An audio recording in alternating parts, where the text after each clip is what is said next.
First at 5. From the University of Florida's College of Journalism and Communications, you're watching WUFT News. Tallahassee police say the FSU campus is secured following an active shooting where 2 people were killed. But that wasn't the case earlier today when the campus was put on lockdown due to an active shooter. You can see several members of law enforcement securing the campus looking to stop the threat. In the last 20 minutes, the Leon County Sheriff's Office says the shooter is the 20-year-old son of one of their deputies. This is WFT's First at 5. I'm Nick Diaz. And I'm Alex Land. 5 other victims were hospitalized after today's shooting. Let's get to the very latest. Police say the gunman, which they believe to be a student, opened fire on the FSU campus just before noon today. The 2 people killed are believed to not be FSU students. The Tallahassee police say they are taking over as the lead agency in the investigation. Classes are canceled and evacuated students are being bused to get them to what the police are calling the reunification point.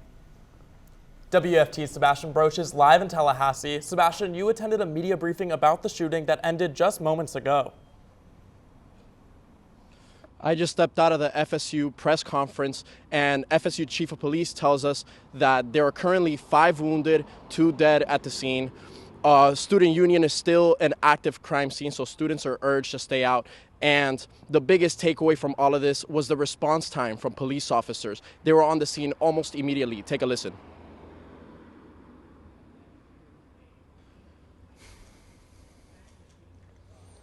Before I turn this over to Chief Revel, I want to thank all the brave men and women of the FSU PD for responding immediately to the scene. However, the shooter was a 20-year-old who is the son of a deputy here at FSU. Right now, there is currently services for FSU students who are dealing with the grief, and they are advised to seek out for counseling. Live from Tallahassee, Sebastian Broche, WUFT News. Students said they were confused at first. Tallahassee police had released a statement earlier today saying training would take place from noon to 8 p.m. and told students to expect loud noises. The FSU alert went out at 12:01 p.m. Here's what one student had to say. The shots rang out and we were like, is that construction going on or what was happening? And so we got up, looked out the window, and I remember looking outside and hearing 5 more shots go off. And I was like, what's going on? So saw kids running away from the student union, and I walked away from the window. Then I walked back to the window and heard 6, 7 more shots ring out. And at that point, we were like, okay, there's a shooting going on. Students described chaos. Some were trapped in the student union building for more than an hour as authorities cleared the campus. President Trump says he has been briefed on the shooting and called it a shame during his Oval Office meeting with the Prime Minister of Italy. And I've been briefed on the Florida State University, Tallahassee, active shooting. I guess it's an active shooter. Fully briefed as to where we are right now. It's a shame. It's a horrible thing. Horrible that things like this take place. And we'll have more to say about it later. Law enforcement is still on site, but the campus has been secured, Tallahassee police say.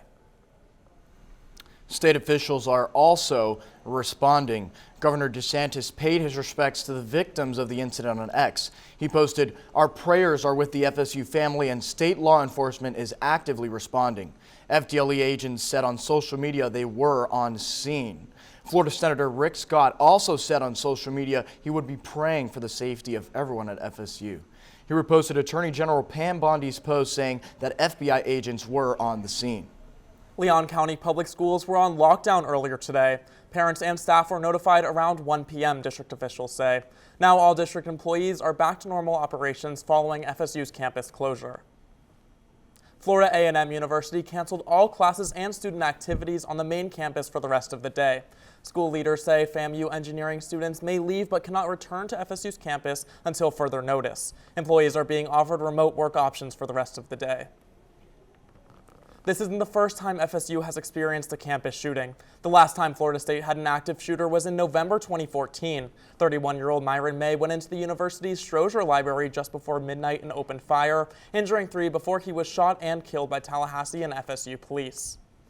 We will continue to follow the latest updates on this developing story throughout the newscast, but you can get more information and a timeline of events on our website at WUFT.org. Our cool mornings and hot afternoons continued today with temperatures reaching into the low 80s. Let's get over to UF forecaster Ben Gancarz-Davies live in the weather studio tracking your holiday weekend forecast. Well, the holiday weekend is going to look a lot like what's behind me. Nice blue skies, current temperatures in those mid 80s. This weekend we're looking at temperatures a little bit more elevated, but for the rest of the day we're going to be feeling those low temperatures that came in with that cold front yesterday. This is looking at this morning where temperatures were in those mid 40s. I know it was chilly when we were waking up, and the rest of this evening we're going to see the cool down from those mid 80s down to those upper 50s. That's more what we're expecting for the rest of the weekend for our lows. Coming up, I'll let you know how this warm weather is going to stick around, as well as how to best plan out your Easter weekend. Coming up, we'll check in again with our team who is still live in the state capitol. What law enforcement had to say about the suspect in custody when we return. You're watching WUFT-TV News. Welcome back. We're continuing to follow breaking news of the shooting at FSU's campus that has sent at least 6 people to the hospital. We turn to WFT's Emily Drelick, who's live at the media staging area. Emily, what have you learned? We are still getting information here in Tallahassee. Let me repeat to you what we know. We have 2 dead victims. We also have 6 victims, including the shooter, who are being treated at Tallahassee Memorial Hospital. Now, the shooter's identity has been identified. 20-year-old Phoenix Eichner. His mom is a Leon County deputy. We learned in this press conference that he used one of the deputy's former guns in the student union. Now remember, students, if you are on campus, do not return to that student union to get your personal belongings. It is still an active investigation. Please stay clear of the area. Students, faculty, and staff are asked to call their loved ones as soon as possible to update them on their status. The student union and the surrounding area is still considered an active crime scene. Individuals should avoid the area. While the investigation is ongoing, the Leon County Sheriff's deputy said that they are going to prosecute the Phoenix Eichner to the fullest extent that they can, but they do not see any reason to put his mother on leave. This is WFT's Emily Drelick reporting live at the scene. Protecting kids from online predators can be difficult for law enforcement. As WFT's Rhiannan Beatrice reports, a North Florida agency works with police to catch offenders and keep children safe. Marion County is one of 38 counties under the North Florida Internet Crimes Against Children Task Force. This agency has aided in multiple arrests of online child predators in this county. The North Florida Internet Crimes Against Children, or ICAC Task Force, was established in 2003. Its goal? To combat predators taking advantage of children online. Marion County Detective Henrik Osted began work with ICAC in 2023. Our number one, job is reacting to tips that are brought to our attention related to either child exploitation or child sexual abuse media. This agency helps local, state, and federal law enforcement work together on these child exploitation cases. Help also comes from other resources. Kimberly Center in Ocala provides help, hope, and healing for children impacted by abuse and neglect. The center's team coordinator, Victoria Clifton, worked with ICAC in the past to provide training for the unit. Internet crimes against children is a rising trend that we see throughout our investigations. It's something that needs attention and awareness. In the past 10 years, the North Florida ICAC unit made over 2,000 arrests. It identified almost 5,000 child victims. Making it so that children who would have been exploited are no longer exploited, and children who are being exploited or sexually abused are no longer being exploited or sexually abused. ICAC units and local police departments continuously receive and investigate new leads. In Marion County, I'm Rhiannan Beatrice, WUFT News. It's been 3 months since our last update on a Gainesville property where neighbors has been complaining about the owner and his hoarding habitat. A basketball hoop, several vehicles, and a dumpster. Among other things, that's the view at this home on Northwest 22nd Drive, a property that, according to neighbors, has been an eyesore for over a decade. although some of these neighbors are hopeful now that the property is in the process of being foreclosed. And then we finally found out that the city actually bought the property for $120,000. So I don't know where he's going. He's moving, he's dragging it to another place, as long as he's not here.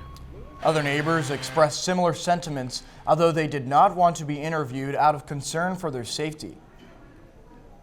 Officials in Marion County are urging residents don't burn anything outside. Due to the dry weather, officials said there's a voluntary ban in place effective immediately. Voluntary burn ban, sorry. That means no campfires outside permitted recreational areas. Fireworks and flares are also not permitted during this time. Coming up, I'll let you know how changing humidity levels might impact how the weather feels.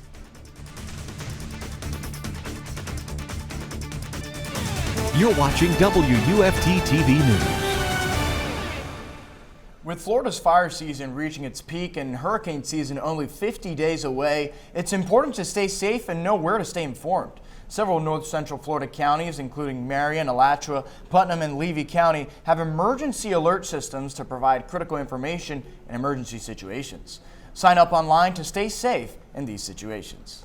That's right, Nick. We are seeing peak fire season right now. Ben, are there any conditions to look out for that are increasing our risk to see more fires? Well, Alex, one of the main conditions you want to focus on is relative humidity. So anytime that relative humidity drops below that 30% line, that's when it's cause for concern. And earlier today, it was around 20% here in Gainesville. So fires are more likely to start and more likely to spread. Overnight, we'll see that increase as the temperatures decrease. And tomorrow, it's going to be a little bit higher above that 30% mark, 36% here in Gainesville. So it should be a little bit less of a risk factor for the next coming days heading into our Easter weekend. Now, looking at our campus cam in just a moment, we do have bright blue skies, not too many clouds, so it's going to feel a little bit hotter than it is in those mid 80s, and there's not much wind either. So continuing that for the rest of the weekend, we're not going to have those skies much as well. Highs for today, we're in those mid 80s, and we're just going to see that start to decline as we look into the rest of our evening from those mid 80s to those upper 50s, but still not many clouds, so it could be a good night for stargazing if you're able to get away from the city lights. Looking at our Friday morning lows, they're back in those mid 50s, not as cold as we felt this morning, but still, if you're out early, you might want to grab a hat. Looking at our hour by hour for the rest of Friday, it's looking like a good Friday. Not too many clouds in the sky, and those temperatures are going to be in the mid to upper 80s, which is what we're going to be feeling for the rest of the week. Right now, we are being dominated by this high pressure area high in the sky. Think of the sun up there. That's keeping it nice and warm and not wet. Over by this low pressure center, there is a band of storms that look like they're going to be making their way towards us, but actually stall out a bit on Monday, meaning that we're not going to be experiencing too much wet weather for us here in Florida over Easter. However, this large area has severe risk covering it over the weekend for Friday and Saturday, stalling out before it comes to us. You can see the rain making its way towards us on Monday, but sort of just hovering around north of us for Tuesday and Wednesday, just some possible spotty showers that could be impacting our area, but we are not expecting too much rain over the next coming week, and over Easter weekend, we are expecting to remain dry. Saturday, just a couple clouds in the sky, but temperatures getting up to those upper 80s. Lows are going to be in those upper 50s again, and on Sunday, you might want to do your egg hunt early to take advantage of those 70s before it gets too hot into those upper 80s. Looking at our muggy meter, you can see we have the lowest humidity today, and it's only going to increase from there for the rest of the week. We're seeing those temperatures in those upper 80s, even hitting 90 by the end of the week, but your Easter Sunday should be a nice one, so kick back, relax with your family. If you're looking to access government offices, public libraries, or community centers tomorrow, we suggest changing your plans. Marion County Department and facilities will be closed for Good Friday. This includes all county administrative buildings, the animal shelter, and more. Recreational parks, public safety communications, and the county's fire rescue will continue to be available throughout the holiday. Are you still looking for Easter plans? Here are some Easter events for the whole family to enjoy. Amber Brook Farms is hosting an Easter celebration filled with egg hunts, Easter bunny photo ops, and food trucks. The festivities start at 10 a.m. on Saturday. Tickets are available online and in person. The city of Alachua is hosting an Easter egg hunt. The event is free and starts at 10 a.m. on Saturday. And Ginnie Springs is also hosting an egg hunt on the land and in the water. You can purchase a day pass to participate. The hunts will kick off at 8 a.m. Sunday. Coming up in sports, Gators gymnastics competes for a national championship, and Florida basketball has a shiny new shooting guard fresh off the heels of their own national title. And we're live at Buchholz High School ahead of the Bobcats' quest for a district championship. We'll have all that and more after the break.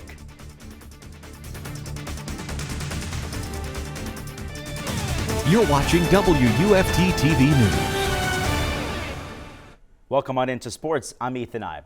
A district championship is on the line tonight for Buchholz baseball as the Bobcats look to make another deep run into the postseason. WUFT's Daniel Haviv is live at Buchholz ahead of the Bobcats district championship game. Daniel, this team is looking to keep its dream season alive. Ethan, this team does not want to wake up from that dream. They've been fantastic all season long. Now, the Bobcats are 25-1 heading into their big district title game tonight against Tucoy. I got to speak to head coach Ron Brooks earlier today, and he emphasized to his guys that win or go home mentality. Yeah, it's one of our first goals is to win a district title. That's one thing we set out at the beginning of the year, so it's good to, or feels really good to have that opportunity. Of course, we've had success in the past, but those games don't mean anything tonight. Just focus on this game, this team, and Tucoy, and let's see if we can play our best and win another one. Now, with a win tonight, it'll be Buchholz's third straight district title win, and their win percentage of 96% this season is an all-time program record. First pitch for tonight's game is slated for 7 p.m. Reporting live from Buchholz High School, Daniel Haviv, WUFT Sports. Other district championship games are up for grabs tonight, including in Class 3A District 5, where Palatka and Santa Fe face off for the title tonight at 6. A pair of rural districts are also in play. Chiefland heads to Trenton to battle it out for the District 7 title, while Lafayette hosts Brantford for the District 6 title matchup. Gators softball welcomes in the Alabama Crimson Tide tonight to begin its penultimate home series of the regular season. The Gators have won 3 of their last 4, including a series win over ranked Ole Miss on the road last weekend. Florida enters with a 9-6 conference record, good for 4th in the SEC. UF has taken 4 of the last 5 against the Tide and eliminated them last time out at the Women's College World Series. First pitch tonight is set for 6 p.m.